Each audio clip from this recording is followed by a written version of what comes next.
in beautiful Fullerton, California. It's another nice day hanging out with Sam from Myron's Extreme Machines / Electric Bicycle Center. How's it going, buddy? Good, good. I called out the Myron's Extreme Machines heritage because this is an extreme machine. This is not an electric bicycle. There are no pedals. It's going on Electric Ride Review, you know, where I cover scooters and things like that. But there's really nothing like the YikeBike. The first time I saw it, I think it was like 2013, 2014 Interbike.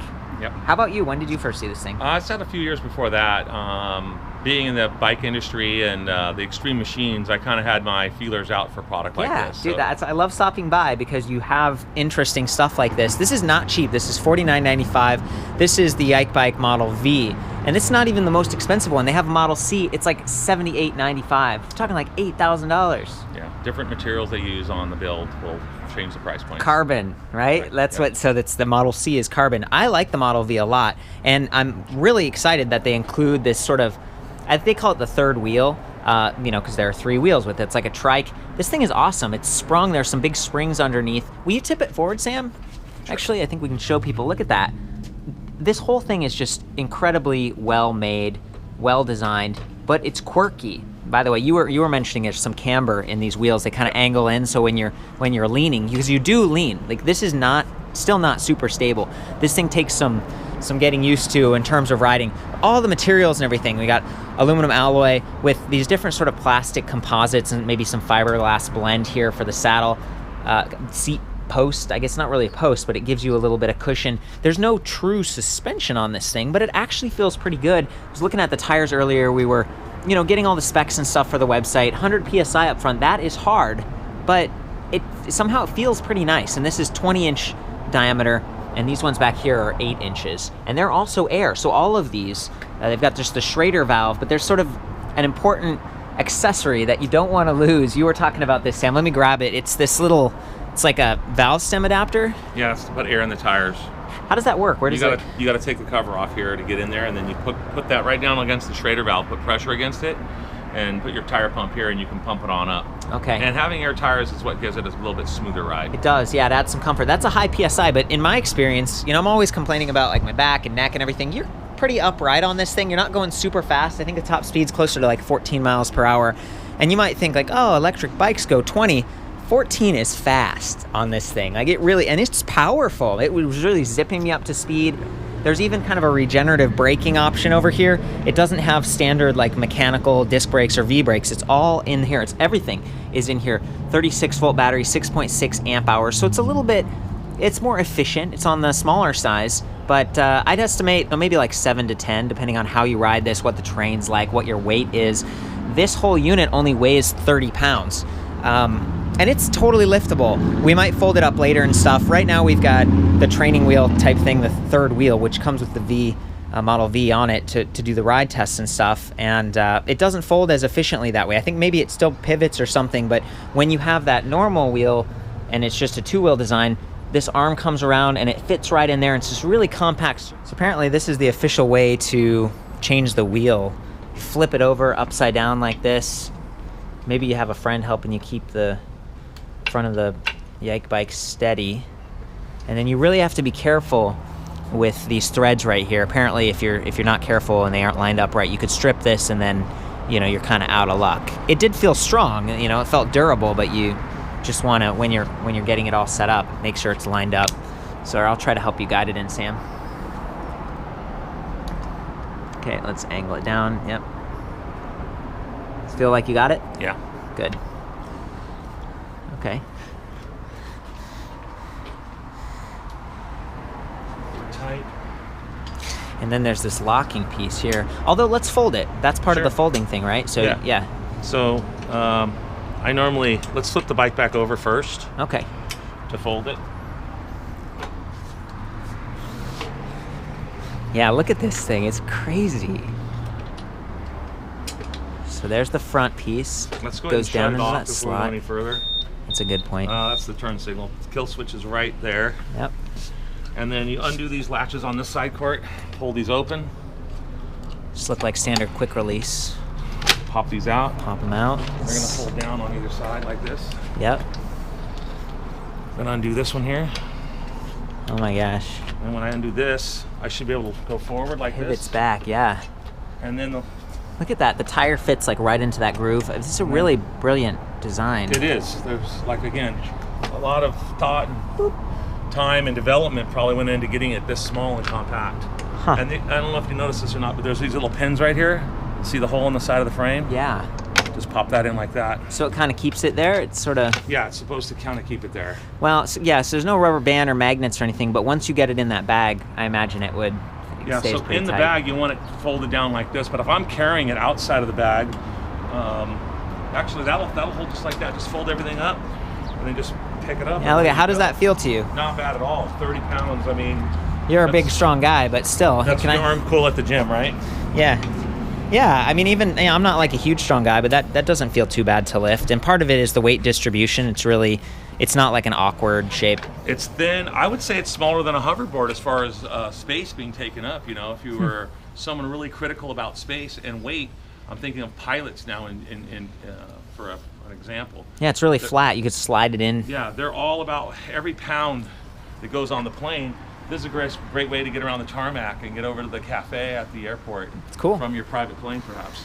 An interesting design. It's fairly comfortable. There's some rubber touch points here. You've got signals on both sides. You press those and they beep, and there's lights all around. Maybe we should... Power it up for you. Yeah, we should power it up. What did you just do with the green button there? That's the power button. Oh, okay. I was under the impression that this thing... That's the kill switch. That's the kill switch. Okay, I'm still getting my handle on this thing. Yeah. There are no LCD displays or anything. All of it's like LED. So you just powered it on, and you can see that these amber lights, red lights, and white lights at the front. This kind of reminds me of like Eek Real Monsters or whatever. There was a character on that show on Nickelodeon, and it had like these eyes, and it was kind of it's a character. I mean, you look at this thing, and when you're riding it, people are like, what the heck is the future has arrived. One of the other things you'll notice, it says press knees in. So you kind of steer this with your legs and kind of your body motion. Of course, they do have these foot pegs. They fold up too. It gets extremely compact. And Sam and I were measuring this earlier. I'll have all the specs on that back at ElectricRideReview.com. But the website, the official website, also has really good information, and their weight was very accurate and everything. They weren't lying about anything. It wasn't exaggerated. And even the range, you're like, that's not super far. But if this is your last mile solution, this is so much smaller and more professional looking, like getting on a train or a bus or something. You know, what are your thoughts on that, Sam? You know, I want to first state that this is a product that came out of New Zealand. You know, a lot of product is China design and comes to the market. I can think of GoPed as American design. Yeah. And brought forth. But if I think back, I'm thinking about like a Segway. And about the same time the Segway was following with the gyros and a different type of a two-wheel like the modern hoverboards are. Yeah. This is just a totally different concept on it. Yeah. And your steering is actually back here. You kind of just hold on with your hands, and yeah, like you said, you put your feet up here to steer it. But again, it's it comes out of New Zealand, and it was just a different product for the marketplace. How did you end up with this? I mean, you carry a bunch of crazy stuff. So there was somebody that found one of these on a show called Storage Wars. Okay. And they came over to me as the expert to get, and it was one of the prototype first gen carbon fiber ones. And even in its used state, I put a value on it of about $4,000 in brandy, and I can't remember the gentleman's name that's on the show. They were high-fiving each other going, oh, the kids are going to college. So they found one in a storage unit. Yeah.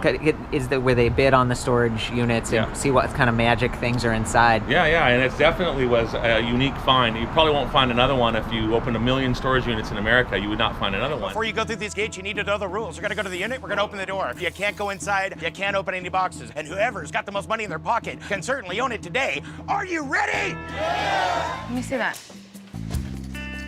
Holy look at this thing. What'd you find? Don't you think that seat needs to be turned around? No, I think that's how it is. The seat's backwards, so you're gonna ride like this? Yeah. Don't. Hang on. Max power!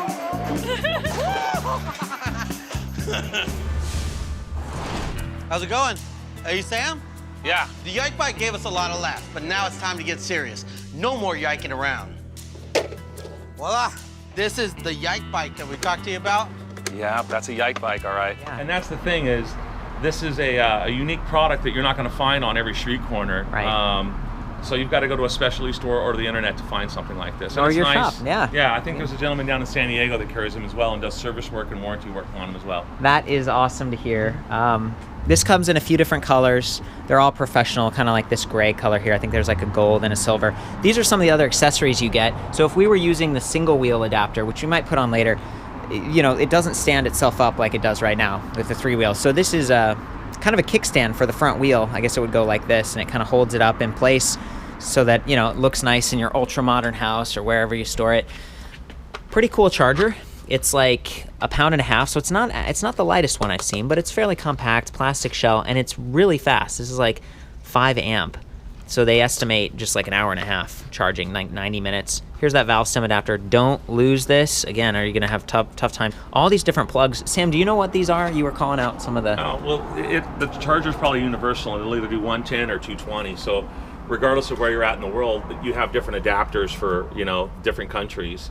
And that's what you're looking at here. Of course, this is American, North America. You're going to use this into a 110 outlet. Yep. I've noticed this one in Southeast Asia, Europe. There's just some different connections here that'll all fit onto this side of the charger and plug it in.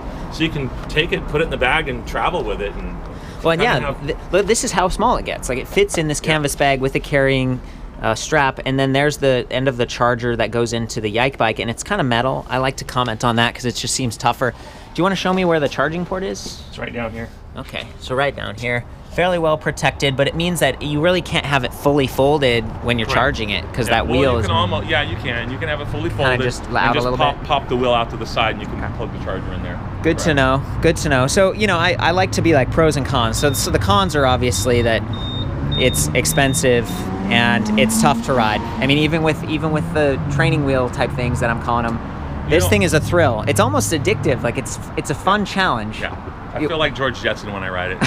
Yeah. It's like, and I would say it's easier than like learning how to ride a hoverboard, in my opinion. Well, that's true. You're lower to the ground, and so it feels thrilling to me, at least. But at the worst case, you're just like, well, you set your foot down.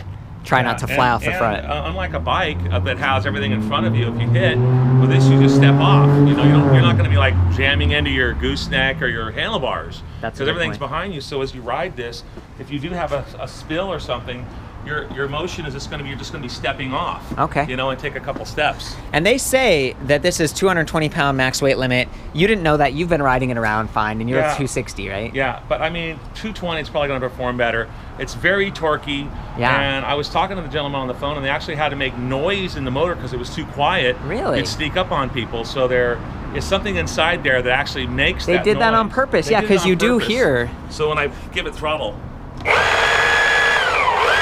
wow, that's engineered into the actual unit, so you're not sneaking up behind somebody like you do on your Prius car. They should have made it sound, yeah, right, like the Prius is like, woo. They should have made it, I don't know, like waves. I don't know. I guess it makes sense. That's the noise they came up with, and there was a lot of engineering and thought that went into the build on this. Okay. And I think I've mentioned it before in the past. This actually made the cover of Time magazine at one point in time. Wow. It was up in the top corner, and it was something to do with what the Pacific Rim is being built, and the technology and innovation that's coming out of there that we as Americans and here in North America can learn from. And this is definitely a unique product that is unlike anything else on the market. There's nothing like this on the market. Yeah, you can say that again. I mean, it's definitely... We mentioned it in a past review as well. It kind of goes back to about 120 years ago when they were making the penny farthings. Penny farthing, yeah. Where you had the big one on the front and the small one on the back. And you did steer, like steering was kind of an issue because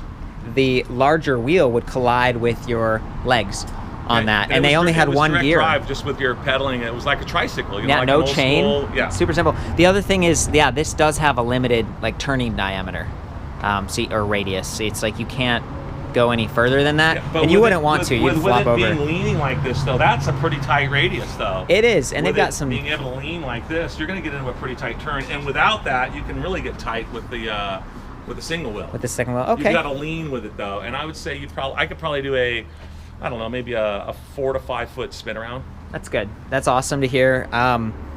Okay, so what have I missed? Is there anything, we've gone over all the accessories and stuff. You've had this for a little bit longer. Do you have any feedback from customers or any just personal anecdotes? A lot of people are tripped out by it. They want to test ride it. A little bit of sticker shock when they find out the price of it. Yeah. But this is for like a unique individual. I could see this on somebody's yacht, in an airplane perhaps, and definitely it's small enough and compact you could just slip it underneath your desk at work. What a fun way to get to work, if you had like a 2 or 3 mile commute. And I think the range on it was around 6-7 miles. Yeah, I'd say like 7 to 10. 7 to 10 mile commute. Yeah, so. And with the fast charge, that's awesome. Okay, I'm gonna get on this while we've got the 2-wheel thing set up. Will you flip it around for me real quick? And I'll bring it out here for you. Okay, so the right side is the throttle, the left side is the brake, and it comes on strong, but these are variable speed, right? So as you compress it, it's not just on-off. Then, yep, he flipped out the little foot pegs. Try to do this one-handed. Good luck, Clark. A little bit of practice earlier. Okay, so I'm gonna just switch, get my right hand down here, and just accelerate. Oh boy. Accidentally hit the turn signal. Got a little bit off track.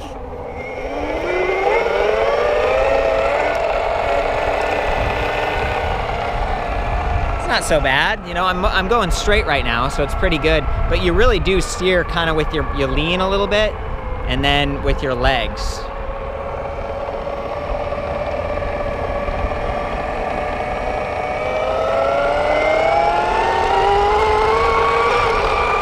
See, we're cruising right now, and this isn't even top speed.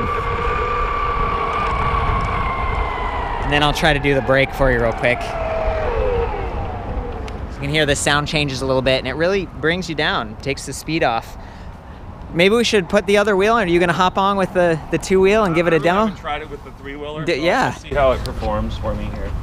I kind of like to lean back when I'm on it. If you're leaning forward, you're not as stable, so kind of kick back a little bit, and then kind of keep your feet like this, and off we go.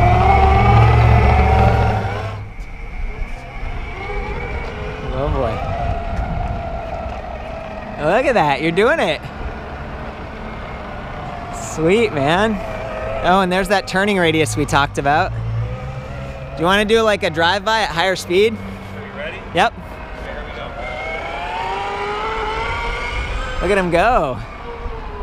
And he's using the regen brake there. It's a cool little thing. Oh, yeah. It's like a panic stop. Dude, that is so cool. Okay, so Sam's been screwing around on the YikeBike. Apparently they were like, take it off a curb. Like, dude, he's already over the weight limit on this thing. He drove it off the curb earlier and it kind of shut down. We were concerned about that, but it started again. And now look at this. Just rides right up that little, that's not little, this is a little crack. Sam just hit like this. And because the big wheel is at the front, again, there is a little bit of shock absorption built into this thing. I was impressed with it because, it's $5,000, but it is a tool. What did you think? Yeah, and I'm not a light guy, I'm 260 pounds, and that wheel just went right up over that curb, no problem. That was sweet. How does it feel comfort-wise? The more you ride it, I think the more your confidence level is going to increase. I haven't been on it that much myself. So I think the more you ride it, it'll just become second nature like anything else. What about comfort, though? Does the seat... Yeah, I think as you ride it more, you're going to be able to even relax your arms. And you almost can. You only have to touch that throttle. A lot of it's... touch the throttle and just... and for beginner riders, another thing I suggest to get the hang of it is you can use your feet and kind of stick your feet out in front of you like this. Yeah. And that'll kind of help you begin. Kind of like a balance bar. Huh. That's cool, man. Again, until you get your balance, you can kind of like this. And now you put your foot down too. If you need to stop, you just, yeah. And you're off. That's cool. Yeah. I'm impressed. It grows on you, the YikeBike. Yikes! It's a YikeBike. That's what people say when they see it. Oh, really? Yeah, that's how they came up with the name. Sam, it's always fun. It was really cool to see you riding this thing around, doing it with the 2 wheels, the 1-wheel experience. For the full write-up on this, with all the specs and stuff, and some of the older YikeBikes, if you're curious, you can go back to ElectricRideReview.com. Of course, ride safe out there. Absolutely. Yeah. And I love, again, just it has the lights, and this is cool. Right on. Let's fold it up.